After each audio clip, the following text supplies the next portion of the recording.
Welcome to another edition of Real Talk. I'm recording the morning of May 12th, just a couple of hours after the US-China agreement had been announced. The stock market is up close to 1,000 points. The 10-year Treasury is hovering around 4.45. We'll see if this has any effect on the real estate market. Over the last 60 days, the real estate market has been quite active. We've been quite active across all asset classes throughout the country. Now, most of these deals are private capital-led transactions. I do expect, however, that more transactions will be led by institutions as we head into the third and fourth quarter of the year. Now, this all is predicated on what happens with tariffs. On the show this week, I have Traci Park, the council member of CD11, which encompasses the Pacific Palisades, Venice, Brentwood, and other parts of West Los Angeles. I had a very candid conversation with Traci Park, not just on the rebuild efforts for the Pacific Palisades, but on Los Angeles in general. Our conversation spanned a number of topics, from how she is really the lone voice on the city council of trying to be pro-growth, pro-business, understanding that landowners have rights, and she acknowledges that many institutions have put a red line across Los Angeles in not allowing certain investment activities to happen because of policies such as ULA and others that have been anti-growth, anti-real estate. So I hope you enjoy my conversation with Traci Park. Welcome to Real Talk, Real Estate Discussions with Andrew Kirsh. In each episode, Andrew interviews industry leaders. We'll hear their real-time opinions on today's market, their background and unique career highlights, and guidance for newcomers into the industry. You can find this show at scholarkirsh.com and on YouTube, LinkedIn, Apple Podcasts, Spotify, Google Podcasts, and more. Now here's the host of Real Talk, Andrew Kirsh. Hello, welcome to another episode of Real Talk. It is my honor to present Councilwoman Traci Park to the show. Traci, thank you so much for coming on to Real Talk. Andrew, it's great to be here. Thank you so much for inviting me. Oh, I appreciate it. So Traci, you are the council member of CD11, Council District 11. For my audience who may not know what CD11 is, please tell us.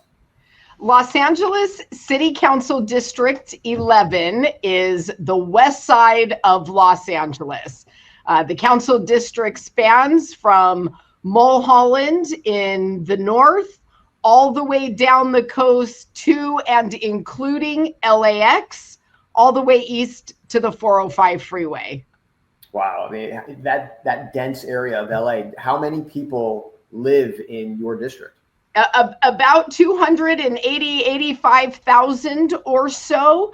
And, Council District 11 is one of the 15 council districts in the city of Los Angeles, but it is, a council district that really is home to some of our city's best and most iconic businesses, industries, and landscapes. LAX in and of itself is a regional economic powerhouse that employs tens of thousands of Angelenos and serves as a gateway or entry point for tens of millions of visitors every year. Our council district includes our Bayona wetlands, the Santa Monica Bay, our iconic coastline, the Marvin Browdy bike path, the Getty Center, the Getty Villa, the Skirball Center, Loyola Marymount University. I could go on. In my opinion, it's the west side, the best side of LA. I like that. I need to get a t-shirt that says that. Look, there are probably states that don't have as many areas of prominence that you just said in your council district. Obviously, there's so much more attention on our area, especially the Palisades, given the fire. But I want to go back. I want to hear about your background. Where did you grow up? Tell us. Well, thank you for that. So, I grew up I was born in Downey in LA County and grew up there for a while and moved out to the desert with my mom before I flew off to the East Coast and went to college at Johns Hopkins, and then came back to go to law school at Loyola right here in Los Angeles. And I then spent the next 20 plus years as a practicing attorney here in Los Angeles. And I am also a resident of Venice Beach. And Council District 11 includes the communities of Pacific Palisades, Brentwood, Venice Beach, Westchester, Playa del Rey, Mar Vista, Marina del Rey, Ladera, West LA, Sawtelle. Very big, complex, diverse district. And I've had the opportunity to live in a few different places here on the West Side. But over the last decade plus that I lived in Venice, I had a front row seat to the public safety crisis and the homelessness crisis happening right in my front yard. And over time, I became increasingly frustrated with what appeared to me to be either complete ineptitude or lack of will to tackle those major crises that were impacting everyday people, not just in Council District 11, but all over the city.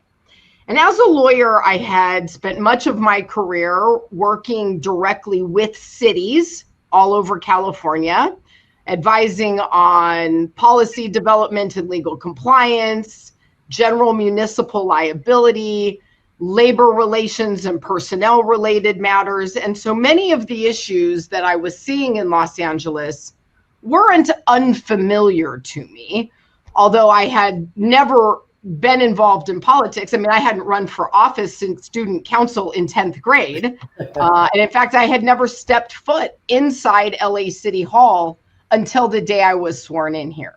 Wow. And so I ran for office as an outsider, as a long shot candidate, frankly, with no name ID, no record, no network of donors.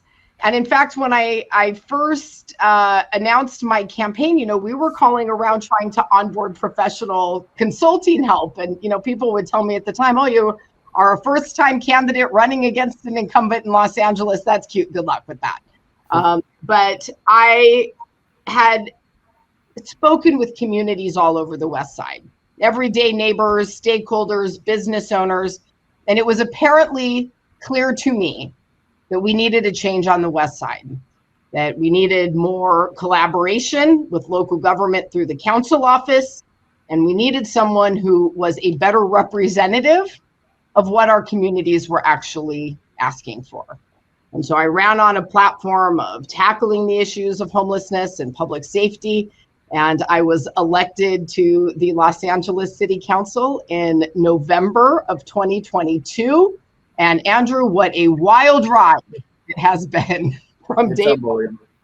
It really is unbelievable. Little did you know in November 22, or when you decided to run, I presume in 21 or maybe early 22, of what would be facing you. I guess let me ask that question. Like when you ran, what did you think?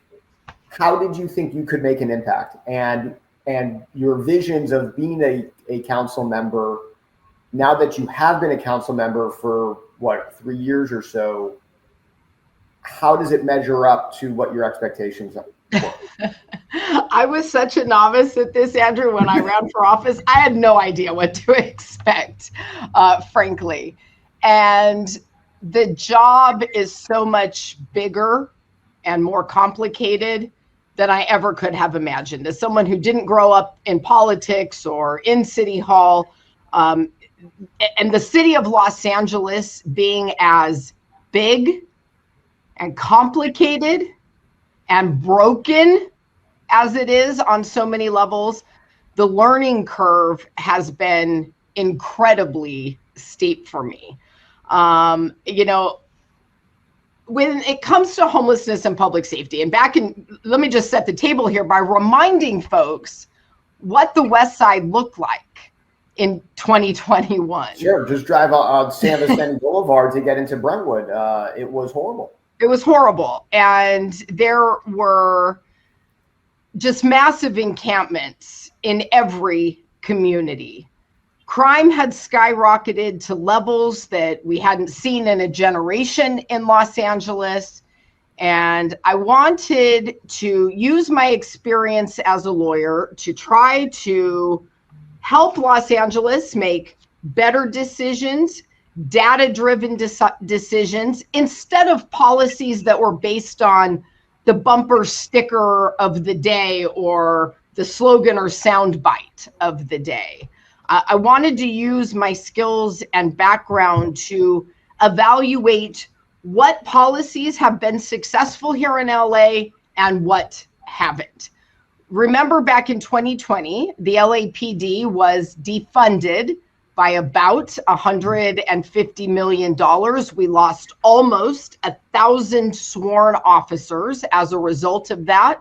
We saw massive reductions to our patrol resources, narcotics enforcement. We lost our homeless outreach and proactive engagement teams.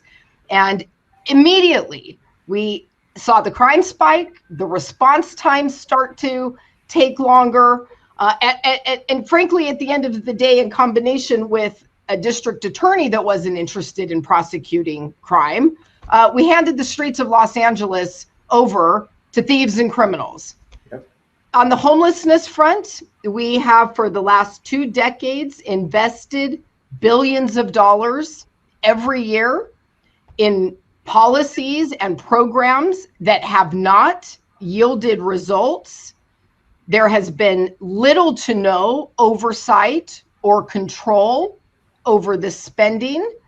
And that irresponsible approach was not resolving the mental health challenges, the addiction challenges, the housing challenges, or the budget challenges that we were facing.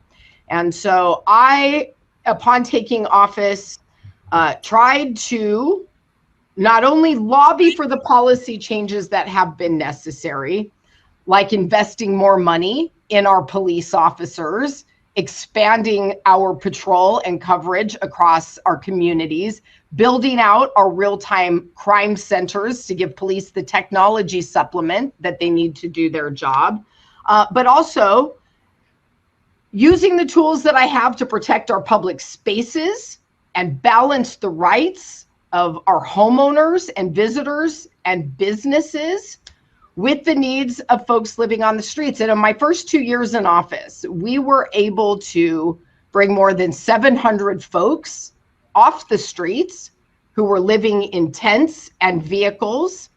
We have almost no large-scale encampments left in CD11. There are some tents pop up from time to time, and when they do, we go out, we intervene, we offer services and housing, but we don't allow these encampments to proliferate the way my predecessor did. In part, we have achieved that because I have liberally used our city's Safe Parks and Schools ordinance that allows us to prohibit encampments around certain sensitive use sites like parks and schools and daycares and libraries. I think the biggest challenge that we're facing on the homelessness front these days are the vehicles and the RVs. And, we are aggressively pushing forward legislation that will allow us to more effectively deal with those. And I think it's also, especially as we head into this budget season, the appropriate time to start putting the spending controls and accountability in place on homelessness that we need. This broken system, this merry-go-round to nowhere, has gone on long enough. So what you have just articulated to me and to most of my audience sounds very reasonable and what government should have been doing for many years. What is the reaction that you get from your fellow council members and other government officials, whether they're staffers or elected officials within the city? That's a great question, Andrew. And I, like you, think what I just said sounds pretty reasonable. And I think that most everyday Angelinos would agree that clean streets and sidewalks and safe parks and adequate police officers and firefighters make sense in a city. But I'm actually quite controversial for holding those views. And in many ways, I am a party of one. I maybe occasionally can get 2 or 3 other council members to come along with me. But I think in part, it's important for folks to realize today there are council members who want to defund and abolish our police department. There are council members who want to get rid of private property ownership, who don't think that landlords should have any rights to address issues with tenants or have the ability to collect rent. We see policies that are ideologically driven being pushed and adopted at the expense of everyday working Angelenos. And I try my best to spotlight those issues, to caution my colleagues, to bring people to the table who actually have experience operating a business, someone that's actually had to sign a payroll check before we vote on a policy that impacts those businesses. And we have just really been in short supply of pragmatic outcome-driven policymaking, and it has just been chasing whatever the issues or headlines of the day have been. And you can see the result of that in how far afield we have gotten of the basics. And January 7th is a pretty good display of what I'm talking about. Of course, I want to talk about the Palisades, and I thought I was going to talk about the general perception of LA at the end of our podcast, but I think it's a good segue based on what we've just been talking about. I feel, let me ask it in sort of this question, and let me preface it by saying, I'm a commercial real estate attorney. I have a lot of real estate clients that range from owner-operators of small real estate projects to the largest of institutions. And over the last few years, my clients, whether they're based in Los Angeles or elsewhere around the country, have gotten so frustrated with LA that they've put a red line across the city and that they do not want to do business in LA. And they're taking their money and capital and investing in real estate and also corporate projects in other parts of the country or state, in more business friendly locations where landlords are not under attack, but welcomed, that businesses are welcome because they know that they are the engine that creates jobs. And so my question is, I understand you get it, Traci, but is it possible that other city council members and the mayor and other government officials will wake up and realize that our weather is not going to be an incentive enough to do business here? That people have choices in 2025. They can go and deploy their capital in other markets. And I am a born and bred Los Angelino, and I'm fearful that we're going to wake up 5, 10, 15, 20 years from now, and the city is not going to be the same. And we're already seeing it with the entertainment industry. And so I know this is a large question, but I am fearful that a lot of my clients are not going to want to do business anymore in LA. Yeah. Andrew, you're not wrong about that. And I think the redlining has been going on now for several years, and there are many reasons for it. We're being redlined by the building community, the development community, the investment community. And I have worried about that and what it means for the future of Los Angeles, especially as we are on the brink of the World Cup next year and the Super Bowl the year after that, and then the Olympics in 2028. First, one of the major deterrents to investing and building in the city of Los Angeles is the bureaucracy itself and the delays and costs associated with trying to navigate through it. The fact that you have to hire consultants, lobbyists, lawyers, and expediters to get a project up and running and through our system in and of itself is a deterrent in the marketplace to good local small builders. I mean, only the highest level, best resourced developers can even compete in that type of a regulatory environment. So that's one challenge.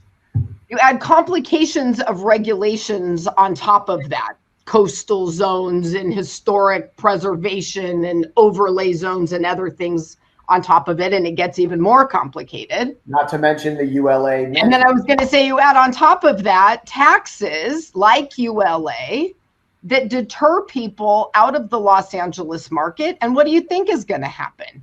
People are going to go build in adjacent cities and communities elsewhere around the state of California, because yeah, California is a great state, but the city of Los Angeles is just too big of a beast.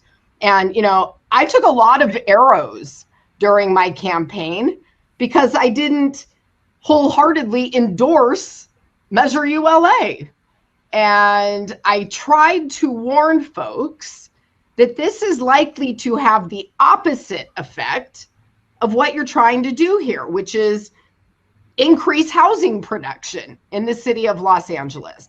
I think it was missold to voters as a mansion tax. We know this isn't just residential real estate. It is every piece of real estate, commercial or otherwise.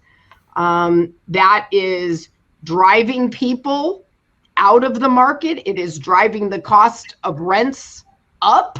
It is driving the cost of producing the housing up. And we are seeing that market slow down as a result of it. And, you know, here on the west side, you know, we have some of the most expensive real estate in the city of Los Angeles. The cost of doing business over here is a higher proposition than it is in many other parts of the city as well. And so I tried to caution people that this is what was going to happen. And we put it into law, and then we saw real estate transactions fall off the cliff. And since this was passed by voters in 2022, we have undercollected on our ULA here in Los Angeles, as we have undercollected on other significant revenues as well. Our business taxes, sales taxes, TOT taxes, all of which to me are reflective of other economic red flags. A generally softening economy, high inflation, stagnant wages, rising interest rates. Now all of that, of course, is compounded by tariffs and trade wars and supply chain issues and other things. One of the reasons that I have been such an active proponent of getting our convention center redone in downtown Los Angeles is because when I drive around LA and I look around, I think to myself all the time, what is going on in LA? What are we doing in LA that's cool? Because outside of the airport and the port of LA, I don't see us building anything. I see graffiti wrecked towers here in downtown Los Angeles. I see construction sites that are empty of workers and nothing happening. And I think it's really important to send a message that we're investing in ourselves as a city, that we want this to be a world-class destination and marketplace for people coming to do business here in Los Angeles. But unfortunately, we have missed the mark on that. And I think you can get the city to be more thoughtful in some of these approaches, but you have to educate these council members. Are they willing to be educated? I think so. I do. And, you know, one of the things that we have been challenged by over the last couple of years is, you know, our living wage ordinances for hotel and airport workers. You know, these are folks that, like everybody else in Los Angeles, probably do deserve more, are having a hard time making ends meet because everything in LA is too damn expensive. And yet we see the strains that this proposed ordinance, this wage ordinance is going to put, for example, on our concessionaires in LAX. We've spent millions of dollars to get small minority-owned disadvantaged businesses qualified to vend in LAX, and now they're laying off their employees. We have airlines that are reducing their footprint in Los Angeles.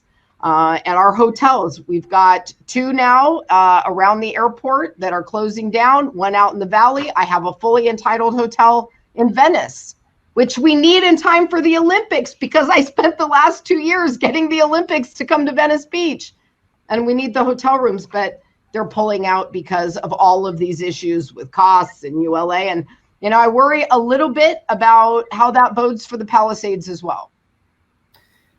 Let's talk about the Palisades. Let's talk about the Palisades. Obviously, my listeners know I'm a Palisadian. January 7th, a very challenging day for me, my neighbors, you, and really the entire city. And I guess my question to you, there's so many questions, but first, give us your perspective, your boots on the ground, you're there a lot. How do you feel things are going with respect to the cleanup and the next steps? Mixed bag, truthfully, mixed bag. I will say generally with respect to the recovery and the cleanup. And I do hear the grumbling around the edge. Why is it taking so long? And doesn't seem like anything's happening. But we had utilities up and running in the Palisades in less than 60 days. That is unprecedented after a disaster anywhere near this scale. It took over a year to get utilities back in Lahaina. Took 18 months in Paradise to get them back. We had extensive damage to our above and underground infrastructure, our roads. We've seen unstable hillsides, and now we've had mud flows and debris flow post-fire. The work that has been done to shore that up and to make the area safer and more accessible has gone relatively quickly. The Army Corps of Engineers is now clearing lots at the rate of more than 50 a day. If you were to take the however many 100 million tons of debris that have already been hauled out of the Pacific Palisades and line those up in Ford F-150s, they would now stretch from Los Angeles to Dodge City. That is how much debris we have cleared out of there. So I am pleased with the progress. The Army Corps is likely to be done with their work by the end of summer. That would be unprecedented in any response to a disaster like this in the United States. That said, we have some challenges. PCH, its accessibility and movement to and through the Palisades, and let me just acknowledge our friends in Topanga and Malibu are dying on the vine because of these access and mobility challenges. There has been a lot of heavy utility work, undergrounding of the power, landslide remediation. Finally, the Army Corps is removing the 327 homes that burned along PCH. I have long said, literally from day 2 of this crisis, that those needed to be done first and that we shouldn't wait around for permission to do it, that those were presenting an ecological and public safety risk that urgently required our intervention. But that, it is what it is. They're finally getting around to it now. But all of that is impacting the flow of traffic in and around the area. Also, where the seawalls used to be, there's a lot of erosion issues. There's work that needs to be done to stabilize PCH itself now post-fire. Up in the Palisades end of things, the National Guard checkpoints and pass system are having an impact on how quickly people can move to and through the area. It seems to me that we might be setting some kind of world record for the number of orange cones placed on PCH. I'm not entirely clear what it is that we're coning there. The path access system really was intended to make things easier for folks, not more difficult. And when we implemented it, I was trying to be mindful of the need to keep the Palisades safe, the area protected. The last thing we need is more people and more vehicles and looky-loos and folks who do not have a legitimate reason to be there, especially while we've had so much work going on. We've needed to balance letting the folks in who have a legitimate reason to be there and keeping the folks out who don't. And I know that that is causing some frustration for people. I keep telling them, just keep in mind, you have exclusive access to PCH in the Pacific Palisades right now. But the hard reality is that cannot go on forever. We are already in the process of making plans to reduce that footprint. We are going to have to start talking about some more reopening to the area and easing those restrictions. As the Army Corps finished their work and a new phase moves in of actual construction, we are going to continue to have these challenges. And I took note of 2 LA Times headlines in one day about increased crime in Altadena, where they have not had this level of security. And so obviously that is top of mind for me. I want to be very, very mindful of those potential risks. And, with heavy equipment and metals and wire, all of that is a target for construction theft, which was a real problem up in Paradise.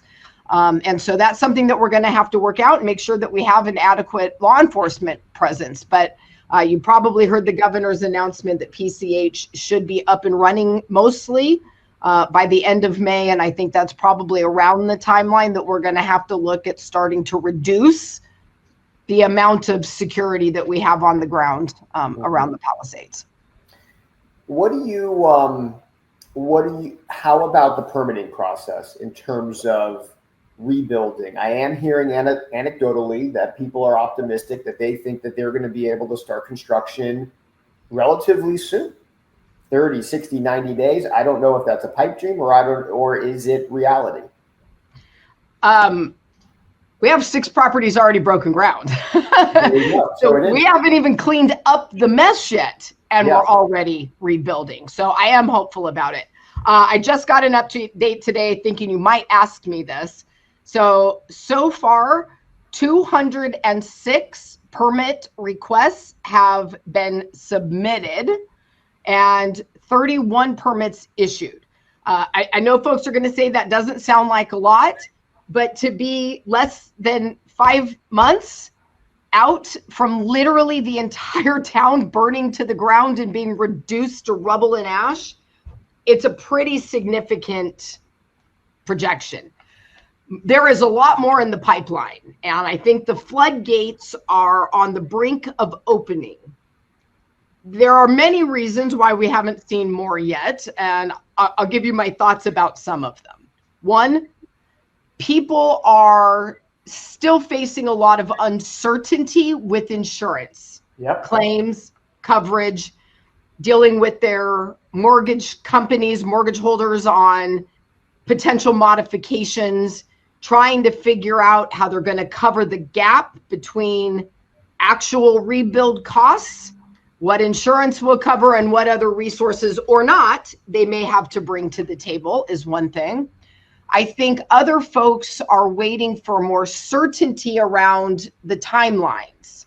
When will the schools reopen? When will the parks reopen? When will there be enough stores and restaurants in the Palisades for me to feel like it's worth living there? When will the construction volume be reduced to a point that I can comfortably live in my neighborhood again? Those are questions we are still trying to answer. And there is, as you know, a comprehensive community-wide effort underway to pull together the logistics and operations long-term recovery plan that we're going to need. The issue of fees, permit fees, may be cost prohibitive for some folks. So back in January at our very first council meeting, I introduced legislation to waive those fees, but nothing, even urgent things in LA City Hall, moved quickly. So huge thank you to Mayor Bass for her assist with her executive order, now directing our departments to stop collecting those fees until I can get my colleagues on the council to support this ordinance to make that change. I think as some of this clarity starts to form and we are able to answer questions with more tangible deadlines and expectations, I think we're going to start seeing those permits come in and be approved at a much, much higher rate. And just anecdotally, and I don't know exactly what the percentage of the breakdown is, but only a small percentage of the 206 permits submitted before are actually in the city's expedited program, because they're going to do the like for like replacement. Most of what we're seeing so far is bigger, different, that sort of thing that takes them outside of that process. You know, I'm a competitive person. I want to win any race that I'm in. I'm an athlete, but I don't know if this is one race that I want to win. And it's a conversation that I have with a lot of my neighbors and friends. If you are first in getting your house off the ground and completed, what have you gained if you are now going to live in an area or on a street where 50, 60 houses need to be built in just that one street? And then you take that in the alphabet streets, that's 1,000 homes. So what do you say to people? I mean, someone has to be first. I guess my question is, what do you consider a win in terms of the rebuild of the Palisades? If you were the czar of the Palisades, well, you are the council member. What is a win for Traci Park with respect to the Palisades? A win for me is going to be a win for me would be the ability to provide a viable pathway back for every family and business that was displaced. That would be the win for me. Whether folks decide to take the path home or not is up to them, but I want to be able to provide a valid pathway. You know, I've said this before, and Andy, I may have said it to you, you know, if we were going to build Playa Vista today, we would have been planning for this for years. Yep. We would have already hired the labor, bought the materials, arranged the deliveries to align with the milestones on the project. This would all be subjected to a master plan. We are about to launch the largest construction zone in our city's history, absent any kind of an operations plan, which is what we are trying to put into place now. Something that will govern the flow and movement of people, materials, vehicles in and around the Palisades. Because you'll remember, Andrew, in the old days, in 2024, if one of you had a house under construction in your neighborhood, it would send off a reverb of effects for everyone else. Oh, yes. The competition for parking, laydown and staging, storage, space to move around is going to be very difficult. And this is going to be a difficult, challenging, uncomfortable environment to be in for the foreseeable future. This is going to be a hard hat construction zone. Noise, traffic, dust, congestion, tempers flaring. Yeah. I appreciate your candor, and it's one of the biggest argument. It really gets into arguments like, you know, people around Thanksgiving dinner, they're arguing politically. Here now they're arguing the time frame in which the Palisades will be back to normal. And so what is your expectation when, yes, there will be houses being built for years and years, but I'm talking about where you can live a pre-January 7th life, walking to your Little League, walking to school, getting a bite to eat. There will be some construction projects here or there, but it's not going to affect your day-to-day life. When do you think that will happen for the Palisades? Let me first start by acknowledging there are people already living at home in the Palisades. So we have a live population already trying to survive and thrive in the middle of this wasteland that we're dealing with currently. I think the rest of this year is going to suck. I think next year is going to suck. Next year is going to be a constant hive of movement and activity and construction. I think year 3, first part of it continues to be noisy and people bumping elbows. I think by the end of year 3, you start to see deliverable project, swaths of neighborhoods coming back, pockets that people are back in. The pace at which all of that happens is very much going to depend on the individuals themselves, how well neighborhoods and communities cooperate with each other, and in many cases, what the financial resources and personal decisions of some folks are going to be. I think now with utilities being restored, it won't be long until the insurance companies start cutting off the interim housing benefits and start mandating that people return home. I think for others, the timing of schools is a really important calculation. Yep. Right now, everybody has been displaced, disrupted, had their lives upended, and kids are starting over in different spots. That's an individual choice whether you move them again in 2 or 3 years when they're settled and they have new friends and new soccer leagues and new activities. There are some schools where, kids are in temporary campuses, and as soon as we can get them up and running on, in the Palisades, whether they're living in the Palisades or commuting in, they want to get back into the neighborhood. And I think the timing of all of that and some expectations around it, as well as a clearer picture of what the timeline is for you. Your commercial corridor on Sunset Boulevard is absolutely essential. It's the hub of town. It's where everybody goes to shop and interact, and it's where you live your lives. There are some people who say that should be the top priority, is getting the businesses back, because if you don't have the businesses, the people won't come back. There's some absolute merit to that position, but it also raises the question, though, if we're going to focus on trying to get Sunset Boulevard and the commercial corridor done, and it has to come offline to accommodate traffic and construction, what does that mean for everyone else moving in and around the Palisades? How does that affect pickup and drop off times at schools as we get them reopened? There are projections that say, the longer someone is gone, the less likely they are to come back to the site. And so 2 years is a pretty good benchmark from what I've learned from other communities. As we're collecting data about what people are planning to do, I think that's going to help us inform what our timeline looks like so that we can make some of these projections. Part of the reason I've spent time with Santa Rosa and Paradise and Lahaina and talked to so many of these communities that have been through this before is because those conversations give you just a tiny peek around the corner, just a glimpse of what's ahead for communities that are further into their recovery.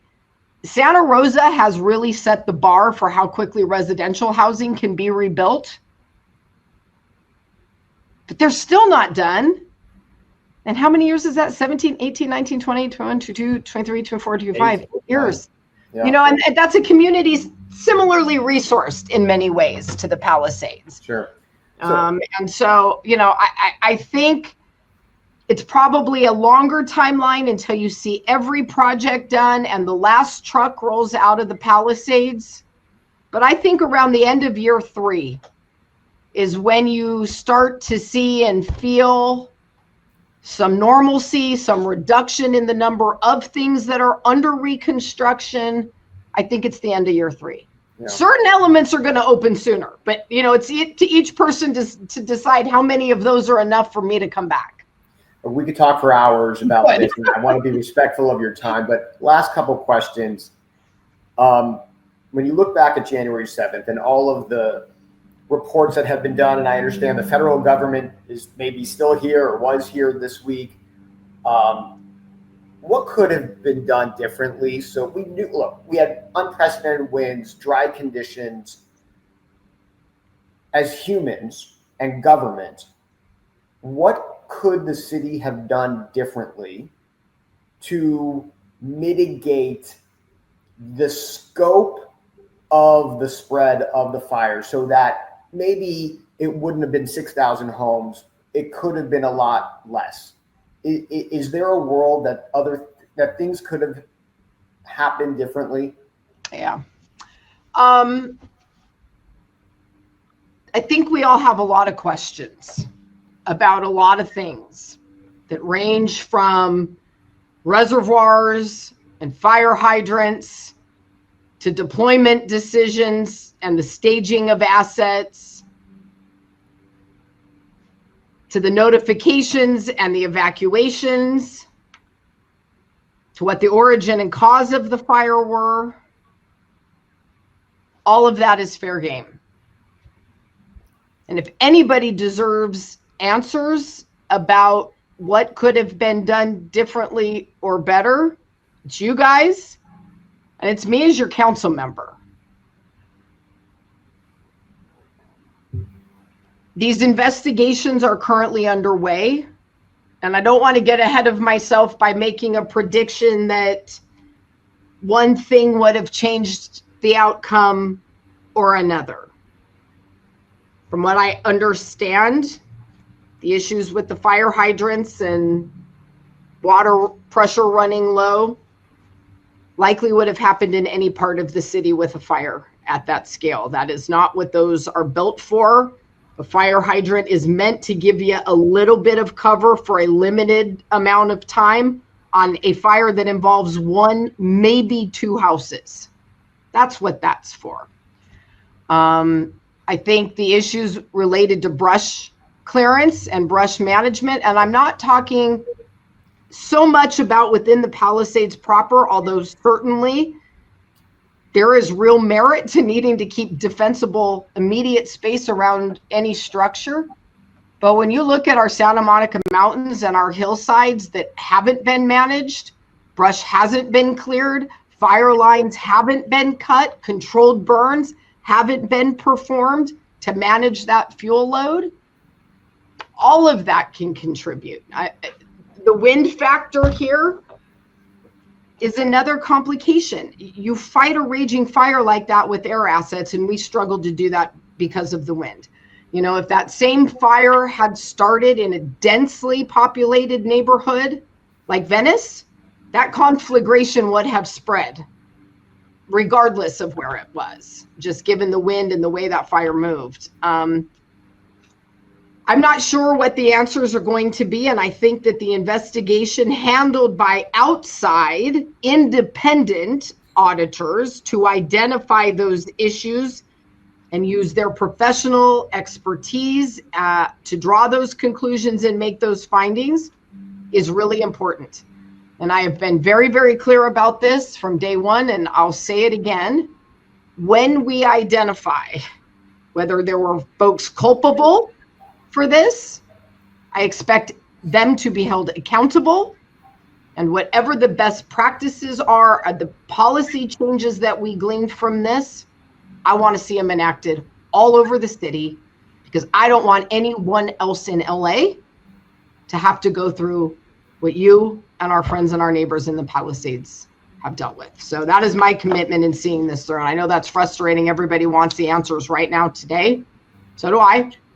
But I also want these investigations to play out so that the answers we get are thorough and accurate.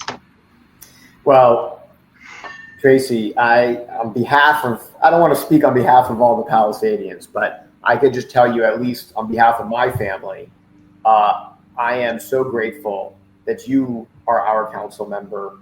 I feel confident with you at the helm. And I guess my last question, we've talked about the fires, we talked about homelessness and public safety.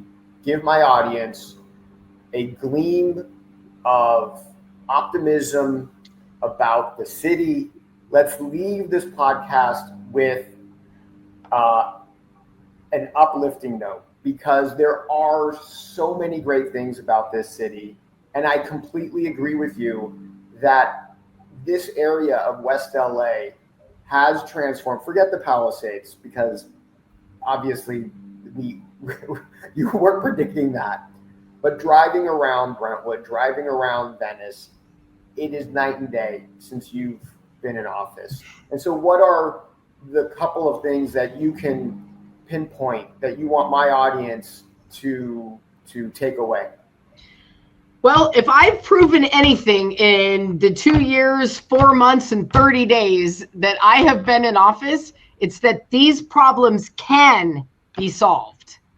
We can compassionately address homelessness, but still insist that our parks and schools and neighborhoods are safe and clean.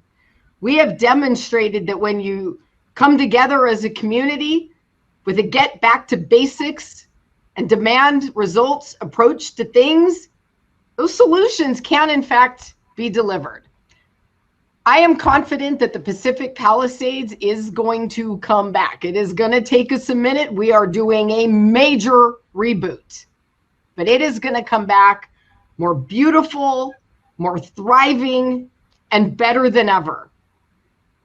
The 2028 Olympics are going to be here before you know it. And that is an opportunity to create magic and opportunity and long-lasting impact and legacy programs in the city of Los Angeles. Frankly, I think by the time we get to 2028, we are not going to need anything as much as we have needed those Olympics. I am really excited. We have golf, Olympic golf coming to the Riviera. We have triathlon, marathon. We have street racing coming to Venice Beach. These are real things that we can sink our teeth into. They are things to be excited about as Angelenos. We have actually, in the last 2 years, for the first time in 2 decades, seen reductions in homelessness citywide. The results on the west side are unique, but even in the rest of the city, you're starting to see those. And I know I am sounding a lot of alarm bells about our current city budget, but we also have an historic opportunity to make changes, to get back to basics, to focus our priorities on essential city services like police and firefighters and paramedics and tree trimming and potholes and street lighting and all of those things. And so, you know, I've always been a big believer in LA. I poke a lot of fun at it. I criticize it a lot because it is bigger and it's harder and it is more broken than I could have imagined, but it's something that I believe in. And, you know, I know just from getting to work with you all in the Palisades and my neighbors and friends and constituents all over the West Side, I'm fighting for the best constituents anywhere in the world. Well, I truly appreciate it. I know I said it before. I'm going to say it again. I am so relieved and grateful that you are our council member. And I want to thank you for coming on. I know you have an incredibly busy schedule. Thank you for coming on to Real Talk. I know my audience will enjoy this conversation. I did. And just thank you for being our leader. You're welcome, Andrew. We'll come back and do it again, and we'll do another check-in and update on progress in a few months. I love that. I'll hold you to it. All right, we'll talk. Take Bye. care.